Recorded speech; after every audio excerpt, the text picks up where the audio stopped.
Hello, hello, hello. Welcome, welcome, welcome. Good morning, good afternoon, good evening, wherever you may be. Welcome back to my channel, my loverlies. If you've never been here before, thank you so much for clicking on my video. I am so happy you found me. I do so hope that you will like and subscribe before you leave. Become part of the Mama family. Mama's got your back, at least where makeup's concerned. And definitely when that makeup is cheap. Today is True Love Tuesday. We are talking about, in my opinion, one of the most unlikely Hollywood couples in all time. We're talking about Sandra Bullock and Jesse James. Before we get started, a very warm, very special welcome to any of those that are new to my channel. I am so incredibly happy that you are here. If you enjoy the content, I do so hope that you will mash that thumbs up button. I hope that you will subscribe if you have not already. And I hope that you will turn on your notifications, ring my bell, so that way next time I upload a video, you can come right back here and we can hang out together again. If you've never been here for True Love Tuesday, we sit here, I do my makeup, and I tell you an absolutely epic love story along the way.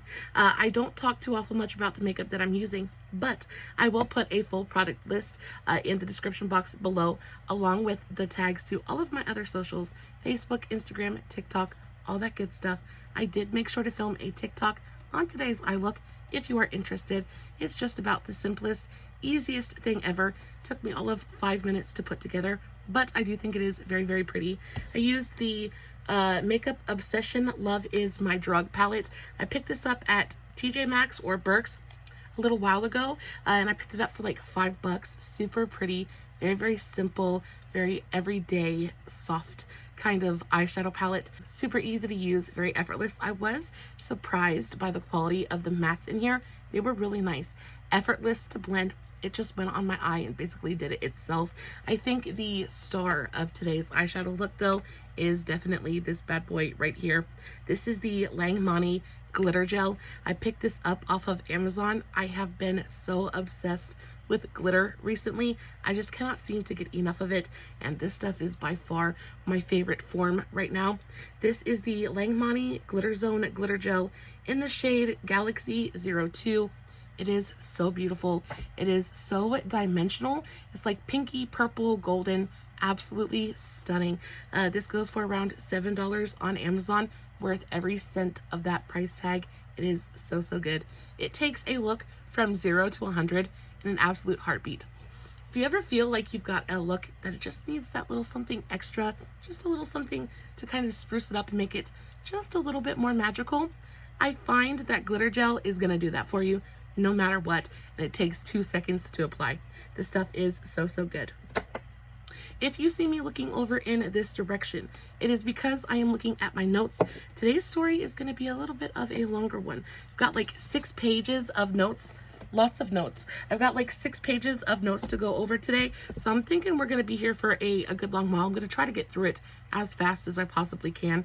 But that being said, go ahead and get you something to drink, get you a snack, get cozy, and let's dive right into this absolute roller coaster of a love story.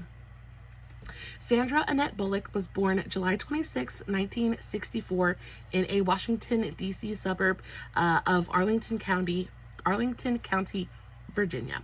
Her mother, Helga Matilde Mayer, was an opera singer and a voice teacher. Her mother was actually a really well thought of, pretty renowned opera singer. She was very good at what she did, and she continued to tour even after Sandra was born, well past after like Sandra was like 12 years old. Her father, on the other hand, was named John Wilson Bullock, and he was an Army employee. He was, again, another exceptional kind of person, an exceptional kind of man. Ended up working his way up through the ranks and becoming a contractor for the Pentagon, which I assume came with a pretty high security clearance as well. So both of her parents were, kind of extraordinary people, and it makes sense that Sandra came out to be an extraordinary person as well. But Sandra, she had a really great childhood. Her father was in the Army, so they did move around quite often. She spent a lot of her early childhood in Europe, mainly in Germany. She spent around 12 years in Germany, in West Germany, being raised there, and she actually speaks fluent German. On top of that, her grandfather, her mother's father, was a German rocket scientist. So who'd have thunk it, right? I love doing these videos and finding out these little tidbits about people, because you know, you grow up watching these people and you think, oh well, you know, like I've been watching them for forever, like I pretty much know the whole story. And we have to kind of realize that we don't know anything. We don't actually know anything about these people. I think it's so fun. As for Sandra's list of love affairs, she has not been shy when it comes to you know, exploring and kind of letting herself be free and get out there. She is, I want to say, a little bit more of, she's more relationship oriented, but it does seem like she enjoys a good fling every now and then as well. Sandra dated Tate Donovan from 1990 to 1995 after meeting him on the set of Love Potion #9. And if you've never seen that movie, you are missing out. You definitely need to go check it out. It is such a good one. Probably one of my favorite movies of all time. It is like, it's just a fun movie. It's a fun movie with a really fun premise. And I mean, it was huge. It is kind of what put Sandra on the map and what really made her be America's sweetheart. And in the movie, she goes from like this ugly duckling into, you know, the most beautiful swan. And I can't tell you how many times, especially in my younger adult life, where I wished to the good Lord I had a little bit of that Love Potion #9. Seems like it would have made my life a whole lot easier. Maybe, maybe not. So she dated Tate Donovan from 1990 to 1995, and through Tate is where she met one of her very best friends, Jennifer Aniston. And again, this is one of those reasons that I say Hollywood is basically just a small town, because everybody literally knows everybody, and everybody has dated everybody. It's just kind of crazy. Everybody's kind of been there and done that. So yeah, he introduced Sandra to Jennifer, and they became fast friends and have been friends for a very, very long time. And he actually introduced Jennifer to Sandra because he had dated Jennifer a little while earlier. So he dated Jennifer first, and then when they didn't work out, he ended up dating Sandra, and they all became fast friends, which is so cute. Because again, everything was amicable. When Jennifer and Tate broke up, it was just kind of like wrong place, wrong time. And they ended up staying friends, and it definitely benefited Sandra in this instance because she got a lifelong friend out of it. But she dated Tate. Then she went on to date, she had a brief romance with Troy Aikman, who was a former NFL star, in 1995. And they kind of briefly, again, linked up a little bit later in 2004 after her divorce from Jesse. Now, she dated film technician Don Padilla for 10 months in 1995. I don't know if he was just like a good time. There wasn't a lot of literature available on their relationship, and the most that I could gather was that the only reason they didn't work was it was never supposed to be anything super serious. But for the most part, the reason that they didn't work was just because they had conflicting schedules. He was actually pretty good at his job and worked pretty often. He was pretty in demand, and through like scheduling conflicts, things like that, they just never had time to see each other. So the romance just kind of fizzled out on its own. But she did say he was a really sweet person, but again, just never could get time to actually be together. She then went on to fall completely head over heels for Matthew McConaughey, and I had not known that she had been with Matthew McConaughey, but apparently they met on the set of A Time to Kill in 1996. And A Time to Kill was like one of those movies that was just like so huge, especially when it came out. And you know, I can kind of see, going back and watching the movie, I can kind of understand why they would have dated, because they did have some serious chemistry in that movie, and they dated for a good long while. They dated for around 2 years, and they were both completely and totally smitten with each other. He said they dated in secret for 2 years. And again, there's not much literature on this relationship because they pretty much kept it to themselves. Sandra in general is a really, really private person. She's never in a scandal. She never like is out on the town partying, things like that.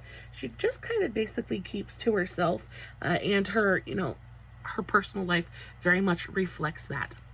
They dated in secret for 2 years. They broke up in 1998, but remained good friends.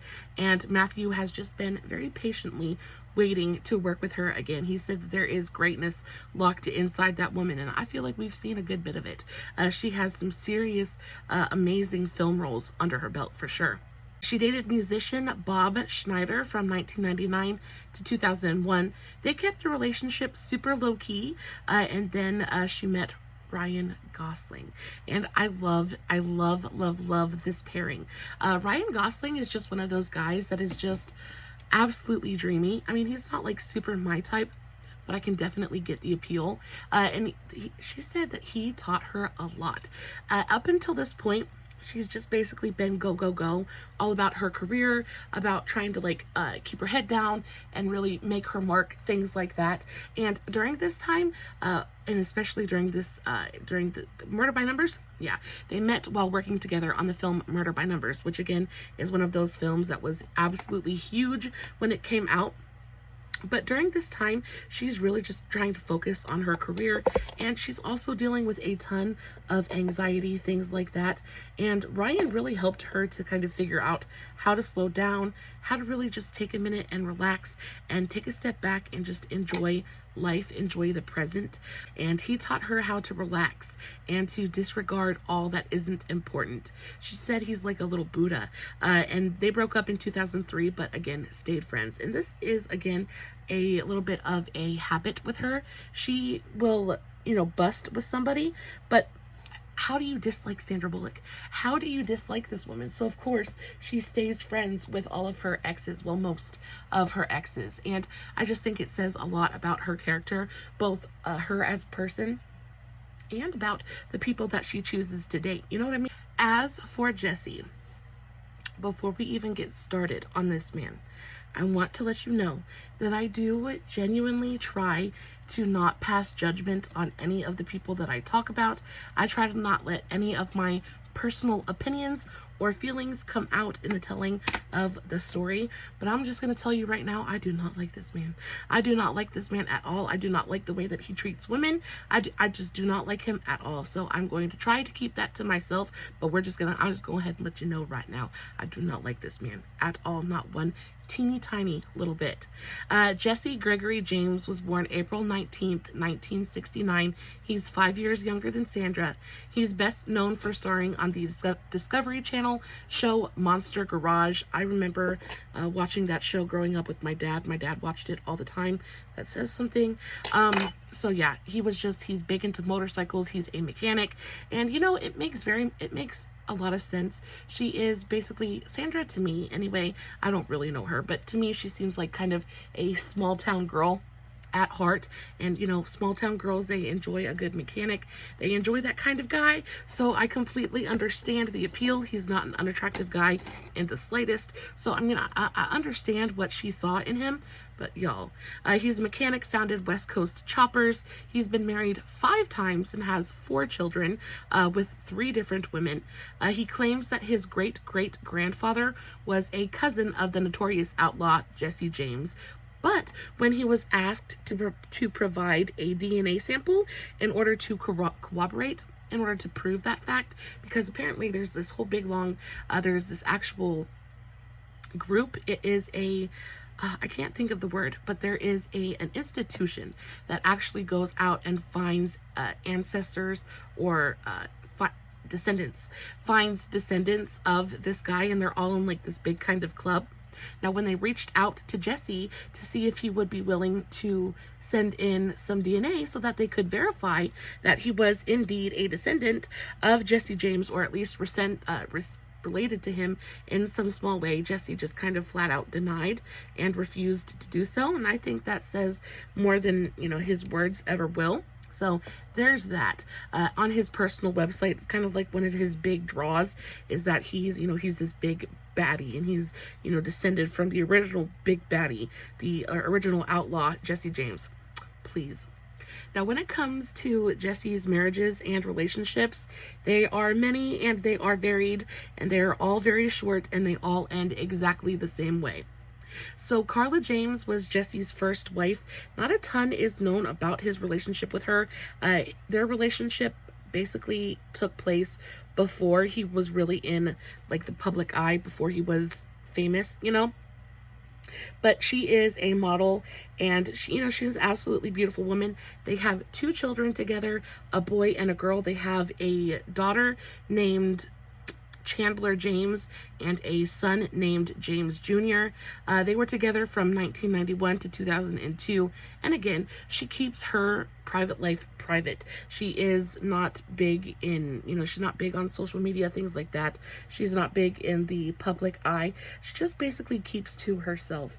And, you know, I think that was his longest relationship. But of course, Jesse did not waste any time getting out of that relationship. As soon as he tasted a little bit of fame, he went on, and the marriage ended because he cheated on her. And he went on to quickly remarry adult film actress and adult model, former exotic dancer Janine Lindemulder. I don't know how to say her last name, but her first name is Janine, and he married her in 2002, just after his first divorce was finalized. Their relationship was extremely volatile. It was toxic in all the ways that a relationship can be toxic, and they just were not good to each other at all. And of course, you know, the relationship ended for the exact same reasons. She found out that he was cheating on her, and she was like, no thank you, I'm done.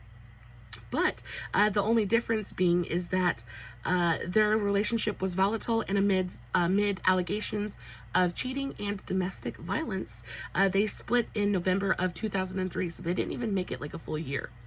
Janine was 7 months pregnant when they got divorced. 7 months pregnant. And you've got to think about how bad this relationship must have been in order for her at 7 months pregnant to say, I can't do this anymore. I don't want to do this anymore. I would rather be alone. I would rather have this baby. I would rather have this baby by myself than have to deal with you for 1 more minute. That's how I feel about that situation. So she was 7 months pregnant when they divorced, and they actually ended up having a daughter named Sunny. Jesse then started dating Kat Von D. Right after Janine, he met Sandra. We're going to get into that in just a minute. So as soon as things are over with Sandra, there were quite a few different women that popped up. I'll pop up pictures of some of the women that were, you know, that came forward and said that they had affairs with, oh my goodness, that said they had affairs with Jesse during his and Sandra's relationship. We'll get to that in just a minute. But after he divorced Sandra, he went on to date Kat Von D, and this was another pretty high profile relationship for him. Kat Von D was pretty famous at this point. I think they got together. She was still on, what was it? Was it LA Inc? I believe was the show that she was on. And I'm not sure if she had her makeup brand, KVD Beauty, at that point or not. But yeah, she was definitely still on the show LA Inc. And I'm pretty sure we all know who Kat Von D is. But again, that relationship was incredibly volatile, was not stable in the slightest, and they didn't make it very long either. They actually were together long enough to be engaged, because I remember watching the show LA Inc. and I remember Kat talking about wanting to go like pick out wedding dresses and things like that. And I remember Kat got a tattoo of a childhood picture, like a boyhood picture of Jesse tattooed on herself, and like they weren't even married or anything. And I felt so bad for this woman, because I watched this man's reaction to this woman marking herself for life with a picture of his face, and he was just like, oh yeah, cool, kind of great. I was like, baby run, and she just was so completely oblivious to the whole thing. I felt so bad for her. Anyway, she went on to be, you know, something special herself, but it's absolutely insane. People aren't great sometimes, you know what I mean? He went on to date Kat Von D in August of 2010. They were engaged by January 2011. Kat announced that they had split in July of 2011, but then they reconciled the next month, only to then turn around and break up for good in September. So just on again, off again, really volatile, super flaky. Like, that relationship, to me, in my opinion, was pretty much doomed from the start. With Kat accusing Jesse of cheating on her with over 20 women. She accused this man of cheating on her with over 20 women. How? How do you even sleep with 20 women in a year? 2 years? A year? Anyway, it was just a lot. So then, he goes on, and I don't know how this man kept getting woman after woman to fall in love with him. He's got to have some serious like juju. I don't know what this man has got going on, but he's got to have some kind of chemistry, some kind of like charm to be able to get these women to just throw themselves at him, because they just fall at his feet like flies. It's just insane to me. He began dating drag racer Alexis DeJoria in late 2012. And this one is just, I feel like she was so out of his league. Sandra was so out of his league, and so was Alexis. Alexis was a professional drag racer and truly an extraordinary woman of her own right, because, she works in a field. It's incredibly male dominated. Basically, one of the boys, she had to be in that profession. And of course, Jesse's a mechanic. They met that way. Actually, Jesse ended up working on her race car. And, I'm not sure if that's how they met or not, but he actually was kind of like her pit boss anyway. And her father, actual billionaire. Her father was actual billionaire, John Paul DeJoria. They got married on her father's sprawling estate. They got married on March 24th, 2014. So they dated from 2012 to 2014, got married, and then they split in 2020. They lasted for a surprising 7 years together. And I feel like Jesse really tried to stay on his best behavior, because at this point, he no longer has a TV show. He has pretty much lost any and all relevance he had in, media, because, nobody's really following him anymore. Nobody, he's not on TV anymore. So he's kind of losing his relevance. So I feel like he made himself be a good boy for as long as possible, because, she was loaded, and I'm sure he was being well taken care of. I just despise this man. I just despise how he treats women. It just makes me so mad. But they ended up splitting in 2020. His most recent paramour is adult film star Bonnie Rotten. They began dating in 2018 and married in June of 2022 in a backyard ceremony in Texas. Y'all, it's only August of 2023 and they're already divorced. Bonnie posted on Instagram accusing Jesse of cheating on her. Yet again, this man just seems incapable of keeping it in his pants. I just don't understand it. She posted on Instagram accusing him of cheating on her, and it was messy. It was so messy. They got into this big, long Instagram battle about him begging her, no, I didn't do that. I would never do that to you. And of course, it was proven that, yes, he did. He did do that to her. And they ended up getting divorced on December 6th of 2002. Yeah. So they were only together for like 7 months, 8 months, not very long. And then he too left her when she was 7 months pregnant. She too was so fed up with his bullcrap that she said, I would rather raise this child alone than have to raise it with you. And again, he got divorced. So that was divorce number 5. I don't think that he hasn't been married again. I don't know. I honestly just don't know. That was the last thing that kind of popped up for him. Y'all, I just don't understand it. Can you let me know in the comments, if you understand the appeal of this man? I just don't see why women keep flocking to him. It just seems to me like he's a big giant waste of time. And it's not even like his affairs and his dalliances were low-key and under wraps. No, this man is he's just so blatant about it. He's just so blatant about his disrespect for any and all commitment and for his partner's feelings. It just makes me so mad. It makes me mad for the women he's hurt and the lives that he's destroyed. I feel bad for his poor children. Anyway, I'm gonna stop talking about it, but good Lord have my almighty. I just do not get it. Now, as for Sandra and how she met Jesse, it was just by chance, and she really wasn't interested in him in the first place. So Sandra met Jesse while arranging a special tour of Monster Garage for her 10-year-old godson. Her 10-year-old godson's birthday was coming up, and he begged Auntie Sandra for a tour. He was super obsessed with Jessie and the garage and motorcycles in general, and begged Sandra to set up a special kind of like meet and greet for him so that he could go tour the garage and, you know, just kind of like meet Jessie, things like that. And of course, Sandra, being the amazing godmother that she is, was like, of course, I can do that for you. I'm Sandra Bullock. So she gets on it and, of course, contacts Jessie and is like, hey, listen, you know, I need a special tour. You would be doing me a favor, things like that. And, of course, I'm sure she paid him, things like that. So he agrees. No, it wasn't for his birthday, her godson's birthday. It was for his Christmas present. So for Christmas of 2003, they met with Jessie at his shop, and he took them on a special tour of the entire thing. After the visit, Sandra returned to her office to find that she had a missed call from Jessie. And, you know, through during the whole tour, she had definitely gotten the vibe that he was interested in her. Like, I'm sure he wasn't subtle about it at all, but she just wasn't interested. Like, she just wasn't having it. She wasn't interested. She was like, no, thank you. So when she had seen that there was a missed call from him, she told her assistant, she said, do not give that man my number.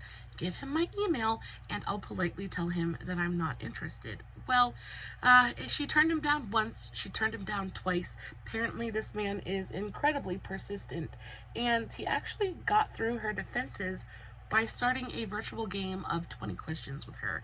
And he kind of like, I guess, was trying to be cute about it, and was like, you know, let's play a game. They're exchanging a ton of emails at this point because, you know, he's got her email address, and so he's just trying. He's trying with all of his might to get some kind of like in with her, and he finds a nick in the armor and wiggles his way in there and gets his hooks in her with 20 questions, which is so crazy. She was so taken aback by this approach. She was like, why would I ever answer your questions?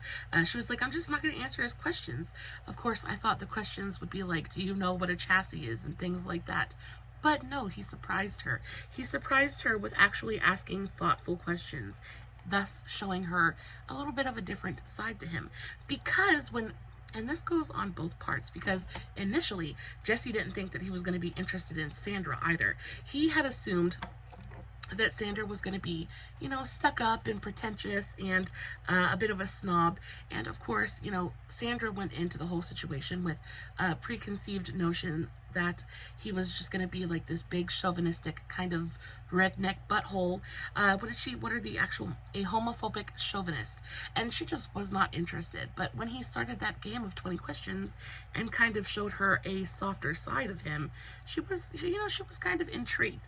And, you know, to Jessie's credit, he's a pretty good looking man, and obviously has some kind of serious freaking charisma and some kind of charm. And he basically charmed Sandra, and, you know, they kind of fell into a relationship.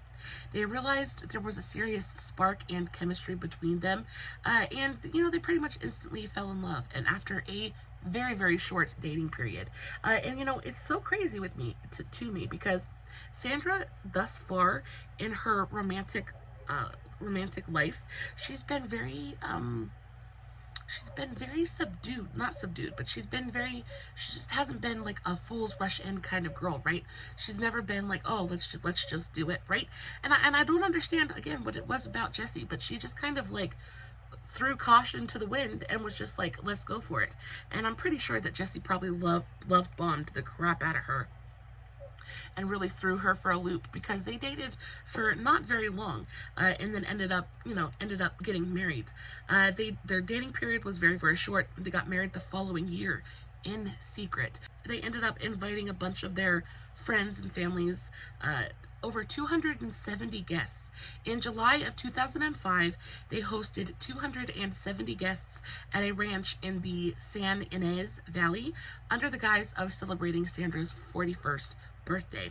They went for a vintage kind of Western cowboy barbecue kind of theme. Again, very Jessie themed. And she walked down the aisle wearing satin cowboy boots. Like, I feel like Sandra kind of lost herself a little bit in this man. And I feel like it's because he sold her the dream. Like, he sold her like he was her soulmate, her perfect match.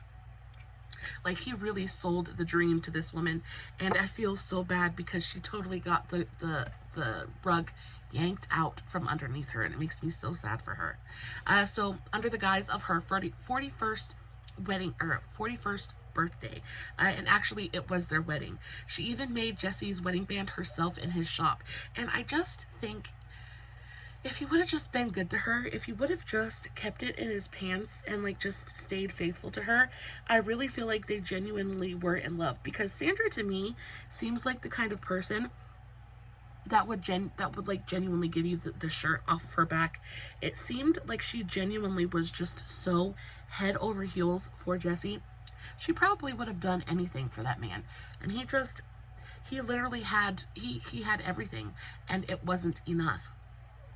They had planned a cross-country road trip for their honeymoon, but sadly had to scrap that plan because paparazzi were insane. And again, the paparazzi were so insane because it was just so mind-blowing.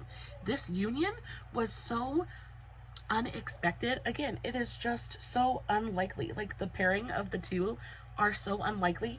You have this award-winning actress who is basically America's sweetheart, right? Everybody and their mama absolutely adores Sandra Bullock, right? And then you have Jesse James, who is basically a, you know, like B-list actor or B-list celebrity, C-list celebrity, known for work. You know, he's just an everyday kind of like average Joe mechanic, and somehow he landed Sandra Bullock. Like, how does that happen? So the whole world was basically just completely kerfuffled about the where and the when and the why and the how of the whole thing. So of course the paparazzi absolutely hounded them. So they had to scrap their whole honeymoon operation, and they just instead opted to just kind of stay in and just enjoy the first few moments of married life together. By this point, Jesse was already the father of 3, and Sandra doesn't have any children at this point. And after marrying Jesse, of course, he has joint custody of his children.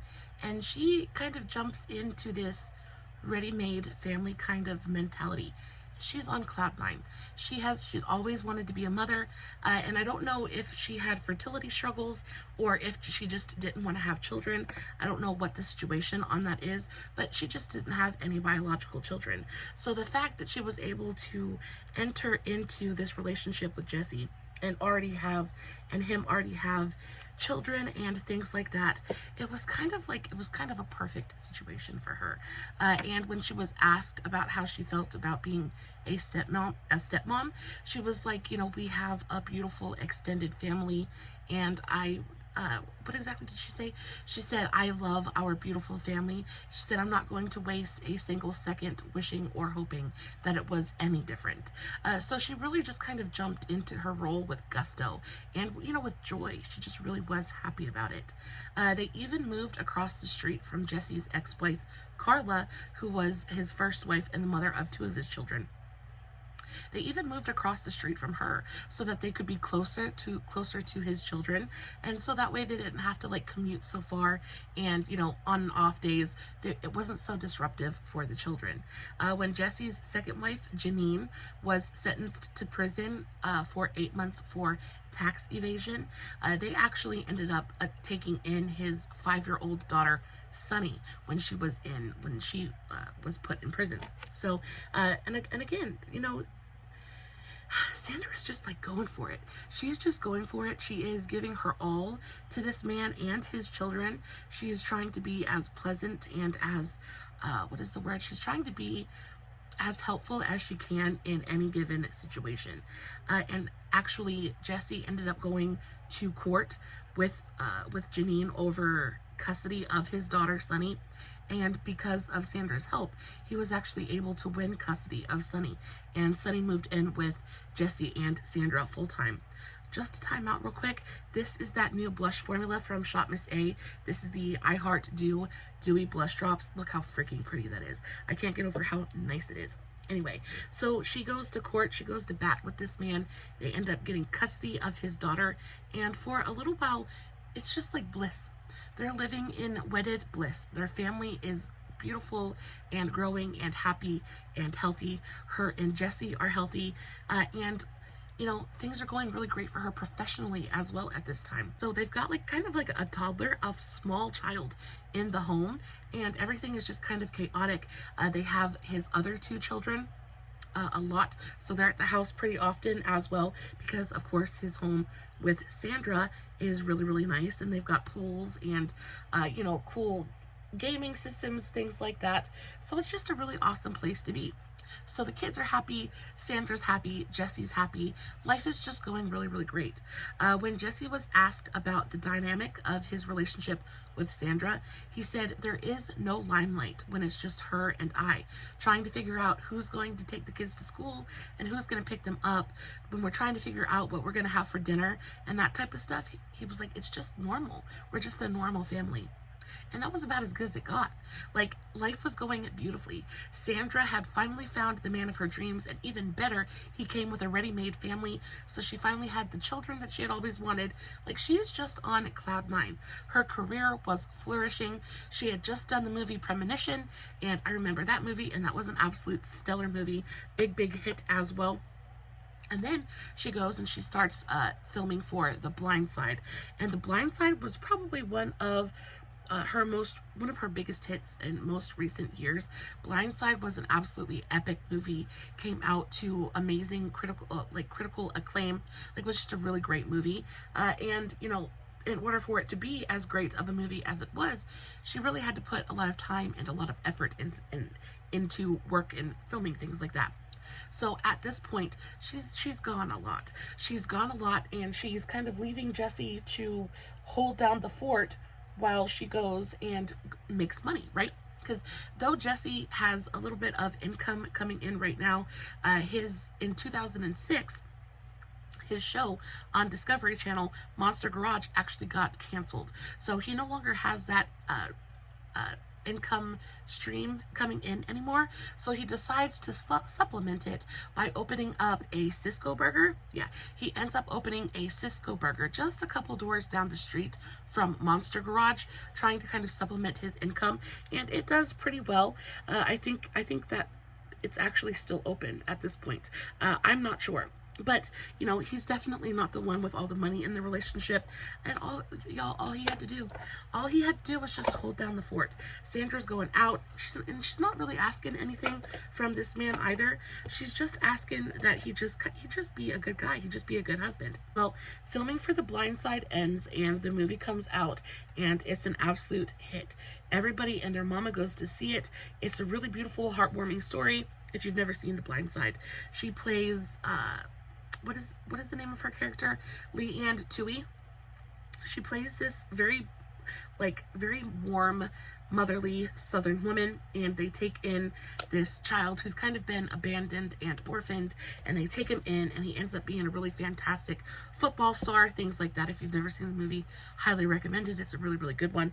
But when this movie comes out, it's just a good movie. It's just a good movie, and she actually ends up winning award after award after award for her performance. I think she co-starred alongside Tim McGraw as well. So again, it's just, her life is going perfectly, or so it would seem. Everything is going really, really great until at the Golden Globes Award ceremony on January 17th, 2010, Sandra won an award for her role in The Blind Side, and during her acceptance speech, she thanked Jessie for all of his support and said that her life had gotten so much better after meeting him. She basically was like, you know, you bring so much light and love and security and just all things good to my life. I am so grateful and so happy, and basically just thanking him for being with her, when honestly he should have been the one down on his knees thanking her for even sparing him a second glance. You know what I mean? So she thanks this man, and you know, they go on about their life. The awards just keep coming, and on March 7th, 2010, Sandra won an Oscar for Best Actress, which, you know, Jessie was at the award ceremony with her for that one. But, you know, you can see in the pictures, and there were a couple of news articles that came out after that. People were like, what's going on here?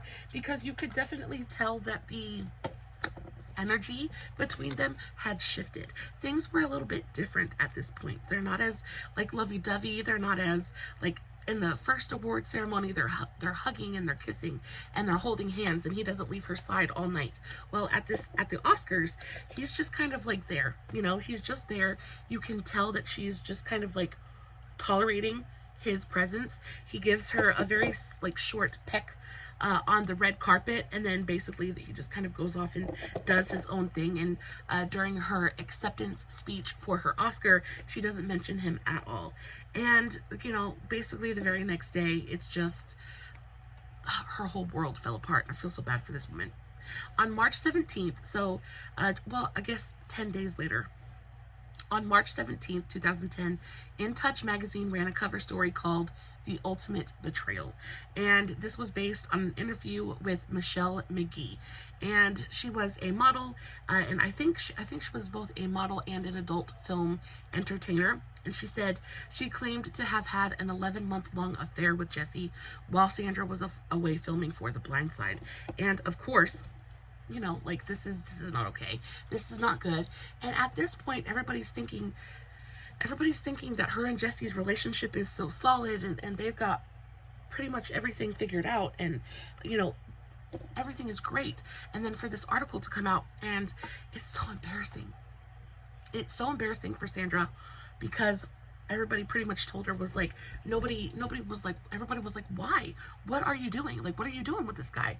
And she kind of takes that leap of faith, and she trusts him, and he ends up going out and doing the exact same thing to her that he did to everybody else. And it's freaking devastating, right?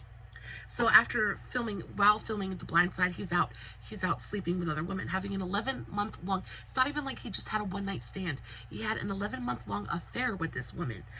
Jesse had told Michelle that they were not living together, and that Sandra was actually staying at her Austin house, and that he just couldn't really talk about it, but that they weren't together anymore.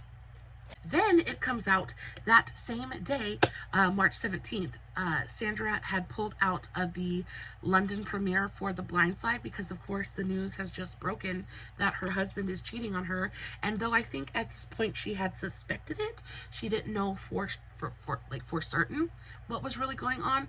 But of course, after the interview dropped, like she there's no denying it anymore.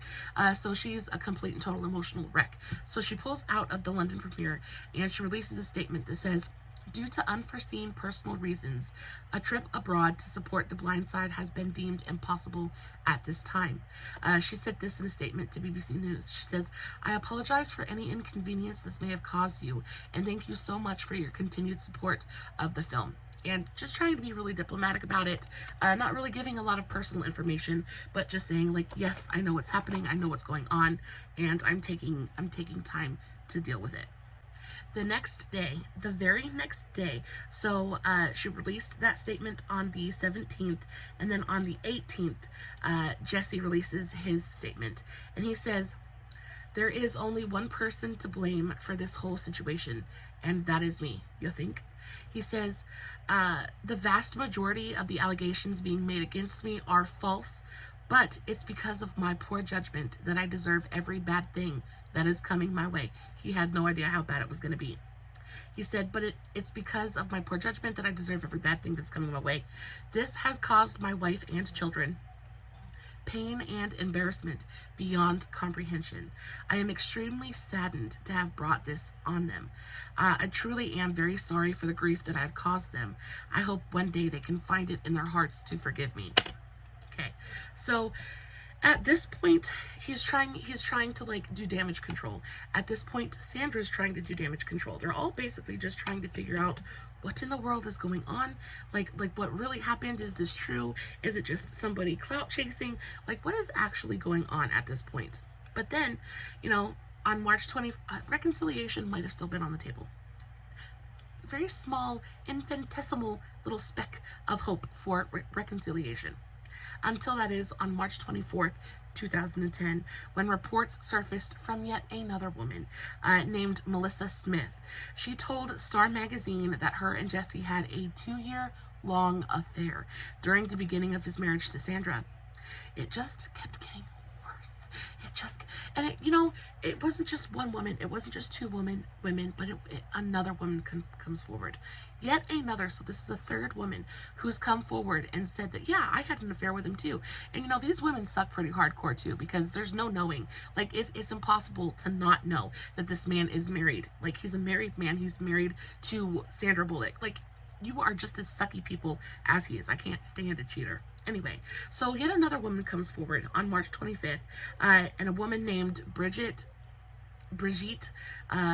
Duguerre, a photographer from Los Angeles, came forward. She admitted that their relationship began in 2008, and she came with receipts. So there was no longer denying the fact that maybe these women are just trying to clout chase, maybe they're just trying to get their 15 minutes. No, this woman, Brigitte, she came with receipts, and she came with text messages, and she came with proof. And at this point, there is no longer any denying that this man is a total and complete pile of poo-poo. Like, he completely disregarded any kind of respect he might have had for her feelings, any respect he could have had for his children, and the life that he could have afforded them being with a person like Sandra Bullock, the opportunities and connections that a relationship, even if he didn't love her, right? Even if he had just respected her enough to be faithful, it could have done. All of that goes out the window, because he's completely gone and done something unforgivable, and he's done something unforgivable with multiple different women, and he wasn't even smart enough, he wasn't even respectful enough to be smart about it. Like, he just went and did it willy-nilly. There isn't one instance in this man's whole life where he was able to get away with cheating. Each and every one of his relationships has ended in divorce because of cheating. I don't understand why, the definition of insanity is doing the same thing over and over and over again, expecting a different result. I don't understand what different result he was expecting from this whole scenario. But anyway, a third woman comes forward. She comes with receipts, and there's no longer any denying the fact that this man is, he's a glorified just turd. I think at this point, Jesse just needed to run away. Like, at this point, the immensity, like the monumental screw up that he just like threw his entire life away, just kind of like really hits him. So he runs away. He actually runs off to rehab. He said he did so by he runs away by checking into Sierra Tucson Treatment Center, a rehab facility in Arizona, to seek help for personal issues. Now, he did this on March 26th. Y'all, he didn't do it for any reason. There was no addiction going on. There was no nothing. He did it so he could hide. He did it so that he could have a couple days to think and try to come up with a lie, to try to come up with some kind of explanation as to why he's such a dirtbag. And he goes in for a couple of days and is basically hiding, because you're in rehab, you don't get communication with the outside world, things like that. So he just he goes off grid for a little while, leaving Sandra holding the bag, leaving Sandra to kind of clean up the mess of the devastation, like in the wake of the devastation that he has just thrown at everyone. So, as if Jesse wasn't already the most hated man in America at this point, things got even worse for him when another woman, her name was Marilee Girth, came forward and sued him for sexual harassment. I don't know what I can say on YouTube and what I can't, but she sued him for harassment after she ended their short affair. Sandra was done. She was done. Sandra was like, okay, no more, I'm done. This is completely and totally over.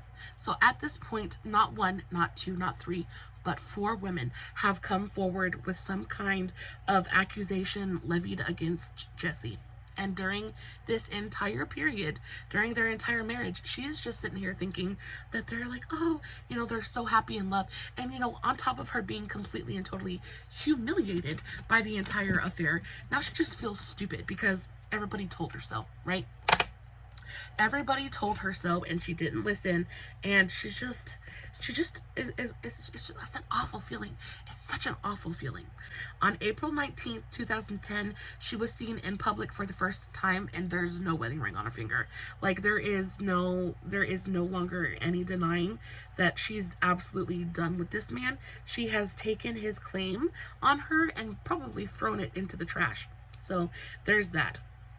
And you know what's sad is, you know, this man, and it's kind of like love bombing and stuff, because he love bombed her hard in the beginning, and he actually proposed to her with an absolutely stunning ring. It was a vintage Tiffany's ring. It was absolutely stunning. I'm gonna see if I can find a picture of it and I'll pop it up here on screen, but it was like a vintage Tiffany's ring. It was really, really expensive and really, really beautiful, and definitely like right up her alley. And I just don't understand how you can be thoughtful like that and wonderful and attentive and things like that, and then go around and cheat on me with 4 different women. Like, I just don't get it. Then, to make things worse, on April 23rd, 2010, Sandra files for divorce, claiming that her marriage was irretrievably broken. And then, just to put the cherry on top of this piece of poo sundae that he's got going on, Jesse's father comes forward and says that he is obsessed with Nazis, right? And then releases, because he's got proof too, the father's coming with receipts as well. And he ends up posting pictures of Jesse wearing a German SS hat and giving the Nazi salute. Like, why? Now that this man has completely decimated multiple people's lives and ruined any chance of happiness that he and his children might have had with Sandra, on April 28th, 2010, reveals that during this whole time, they've been in the process of adopting a child. On April 28th, she reveals that they were in the process of adopting a 3.5-month-old baby named Louis from New Orleans. Now, she had begun the adoption process 4 years ago with Jesse. And again, all she wants to do is build a family. All she wants to do is build her family with this man. And, you know, unbeknownst to her, while she's making plans to build a family and live happily ever after, he's out just searching in dumpsters for whatever trouble he can get into. And you know, he had 4 years. For 4 years he knew that this baby was coming, and he just didn't care. It didn't matter to him, right? And she goes on and she adopts the baby by herself anyway, because she was like, I don't need you. You no longer matter. And you know, they hadn't said anything about the adoption because they were trying to hold out until after the Oscars, right? So after the Oscars, she's gonna have all her awards. She just released this really fantastic movie. They're getting a new baby. It's like all of their dreams are coming true. And this was supposed to be a really beautiful, really fantastic moment in her life, and Jesse just completely ruined it. By this point, the entire world is firmly on Team Sandra, and Jesse is very deservedly the most hated man in Hollywood. His financial situation is precarious at best. People started boycotting anything he had any part of. They started boycotting his restaurant. He became a social pariah. And he's like, at this point, just trying to do some kind of damage control, because he knows that his life is in shambles. He made a very, very big boo-boo. So he goes and he agrees to do an interview with People magazine, and he sits down and he tries to do a little bit of damage control. And y'all, I wrote down a little portion of what he said to this magazine, because I was reading what he said, and y'all, he's just a complete and total narcissist. Like, everything that this man says in this interview is pointedly trying to garner some kind of pity. It's trying to garner some kind of empathy from people, when he in all actuality doesn't deserve any. You let me know what you think about his comment about his statement in the comments below. I'd really like to know if it's just if I just really just don't like this man and I'm seeing something that isn't there, or if it's really as horrible and horrendous as I truly think it is. So in his statement, he says, "My whole life has been full of hard decisions. The decision to let my wife end our marriage and continue the adoption of Louis on her own has been the hardest I've ever had to make." He says, "The love I have for Louis cannot be put into words. Not having him around to love and to hold has left a huge hole in my heart. Sandy is the love of my life, but considering the pain and devastation I have caused her, it would be selfish to not let her go and let her go. Right now, it is time for me to beat this addiction that has taken two of the things I love most in this world. I have always taken great pride in proving people wrong. That time has come once again to show that I am not what everyone says I am. I know in my heart I can be the best father possible to my 4 children, and the mate Sandy deserves. Who says that? And the mate Sandy deserves. And realize that this is an incredible mountain to climb. But I believe that the steps I have taken in the last 30 days are the foundation for making this happen. Baby, you had 4 years. You had 4 years, and really you didn't have to do anything but just keep it in your pants. He says, the lifelong commitment I am making is what being a real husband and father is all about. Baby, you made that commitment years ago on your wedding day. That commitment wasn't, like, I don't get it. Anyway, I ask that you please do not judge Sandy for the things that I have done. Baby, nobody's judging her. Promise you. She has done no wrong. We know this. He says she played no part in any of this. We're aware of that too. She has been an amazing wife, mother, and best friend for the over 6 years we have been together. Y'all, and this could, it's very probable, it's very possible that it's just me being a hater. But was there anything in that statement that was like, why would we blame Sandy for anything you had to do?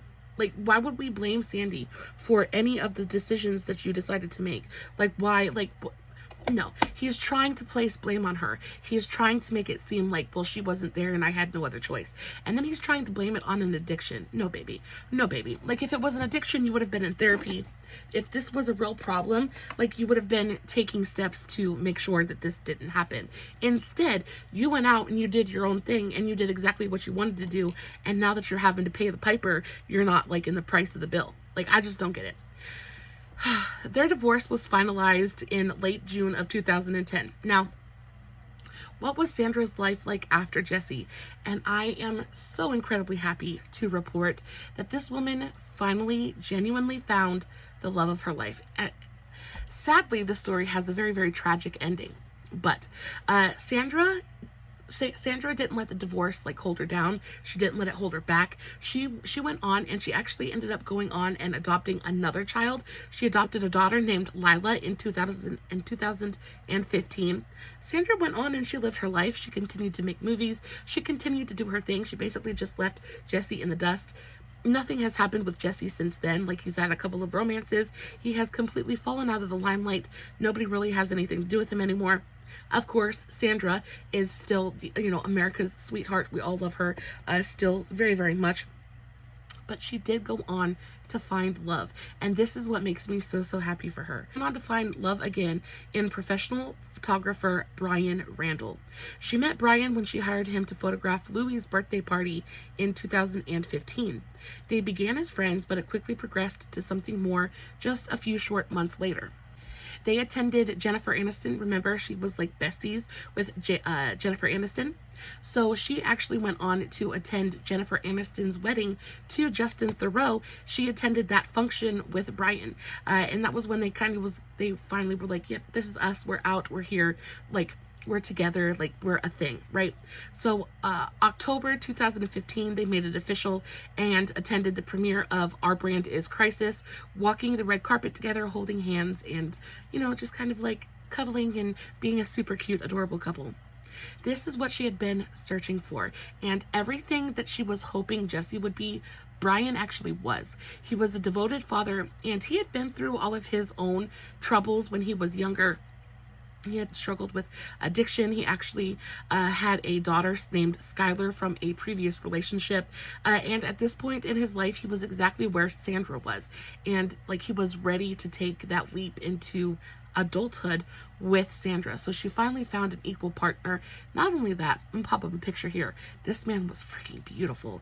He was beautiful, and he was kind, and he was sweet, and he was everything that she deserved and wanted and dreamed of in a partner. And I'm so happy that she was able to experience that and was finally able to experience the love that she really did deserve. And both of her children saw Brian as their father. Brian also had a daughter, Skylar, and they all basically just lived as a big giant happy family, and you know, they lived that way for a good long while. So Sandra never felt the need to remarry though. At this point, she's just kind of done. She's done with the marriage, and she went on to say, and I quote, "I don't need a piece of paper to be a devoted partner or a devoted mother." And you don't. Like, if you don't want to get married, if you don't feel like you need that in your life, then don't freaking do it. Like, there's nothing that says you have to get married. I'm a firm believer of that. Though I am a married woman, I don't think that it's necessary. Sadly, though, very, very sadly, Brian actually just, it's heartbreaking. Devastatingly. Just a couple of days ago, actually, on August 7th, 2023, Brian passed. He passed due to, after a very long, very difficult, very silent battle with ALS. And there's not a ton of information out on it right now because, again, it just happened just a couple of days ago. But my heart breaks for that woman. It breaks for that woman. She finally found her happiness. She finally found her forever. Just to have it taken from her. I feel so bad for her. I couldn't imagine. I don't want to imagine, but I am incredibly happy for her that she was able to at least get to experience it. You know, I'm glad that she was able to find her person, and they had a good couple of years together. I think they were together for 7 years. He passed at the age of 57 after a secret battle with ALS, and it's absolutely heartbreaking. It's absolutely heartbreaking to me. My prayers and my thoughts and my love go out to Sandra. I know that she will never see this, but prayers never hurt. Oh, it's just absolutely awful. I'm really sad. This is not what I expected. This is not how I expected today's story was going to end. I had no idea.